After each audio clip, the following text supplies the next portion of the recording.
बहुत पुरानी बात है। हिमालय में प्रसिद्ध झील थी। वहाँ पर कई पशु पक्षियों के साथ ही हंसों का एक झुंड भी रहता था। उनमें से 2 हंस बहुत आकर्षक थे और दोनों ही देखने में एक जैसे थे, लेकिन उनमें से एक राजा था और दूसरा सेनापति। राजा का नाम था धर्म और सेनापति का नाम जीत था।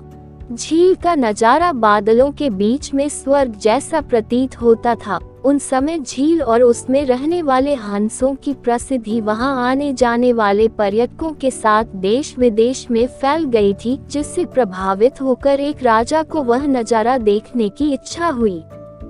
राजा ने अपने राज्य में बिल्कुल वैसी ही झील का निर्माण करवाया और वहां पर कई प्रकार के सुंदर और आकर्षक फूलाए के पौधों के साथ ही स्वादिष्ट फलों के पेड़ लगवाए। साथ ही विभिन्न पशु पक्षियों की देखभाल और उनकी सुरक्षा की व्यवस्था का आदेश भी दिया। राजा का ये सरोवर भी स्वर्ग जैसा सुंदर था, लेकिन राजा के मन में अभी उन 2 हंसों को देखने की इच्छा थी जो सरोवर में रहते थे। एक दिन सरोवर के अन्य हंसों ने राजा धर्म के सामने उस राजा के सरोवर जाने की इच्छा प्रकट की, लेकिन हंसाई का राजा समझदार था। वह जानता था कि अगर वो वहां गए तो राजा उन्हें पकड़ लेगा। उसने सभी हंसों से जाने से मना किया, लेकिन वो नहीं माने। तब राजा और सेनापति के साथ सभी हंस इस राजा के राज्य ओर उड़ चले। जैसे ही हंसों का झुंड उस झील में पहुंचा, तो अन्य हंसों को छोड़कर प्रसिद्ध 2 हंसों की शोभा देखते ही बनती थी। सोने की तरह चमकती उनकी चोंच, सोने की तरह ही नजर आते उनके पैर और बादलों से भी ज्यादा सफेद उनके पंख हर किसी को अपनी ओर आकर्षित कर रहे थे। हंसों के पहुंचने की खबर राजा को दी गई। उसने हंसों को पकड़ने का उपाय सोचा और एक रात जब सब सो गए तो उन हंसों को पकड़ने के लिए जाल बिछाया गया।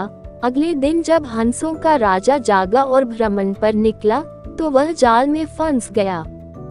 उसने तुरंत ही तेज आवाज में अन्य सभी हंसों को वहां से उड़ने और अपनी जान बचाने का आदेश दिया। अन्य सभी हंस उड़ गए, लेकिन उनका सेनापति जीत अपने स्वामी को फंसा देखकर उसे बचाने के लिए वहीं रुक गया। इसी बीच हंस को पकड़ने के लिए सैनिक वहां आ गया। उसने देखा कि हंसों का राजा जाल में फंसा हुआ है और दूसरा राजा को बचाने के लिए वहां खड़ा हुआ है। हंस की स्वामी भक्ति देखकर सैनिक बहुत प्रभावित हुआ और उसने हंसों के राजा को छोड़ दिया। हंसों का राजा समझदार होने के साथ साथ दूरदर्शी भी था। उसने सोचा कि अगर राजा को पता चलेगा कि सैनिक ने उसे छोड़ दिया है तो राजा इसे जरूर प्राणदंड देगा। तब उसने सैनिक से कहा कि आप हमें अपने राजा के पास ले चलें। ये सुनकर सैनिक उन्हें अपने साथ राजदरबार में ले गया। दोनों हंस सैनिक के कंधे पर बैठे थे। हंसों को सैनिक के कंधे पर बैठा देखकर हर कोई सोच में पड़ गया।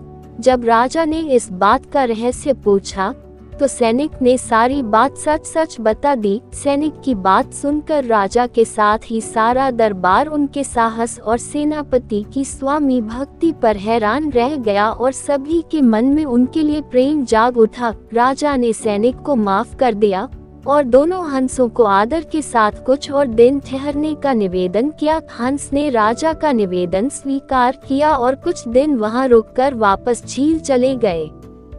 इस कहानी से हमें सीख मिलती है कि किसी भी परिस्थिति में हमें अपनों का साथ नहीं छोड़ना चाहिए।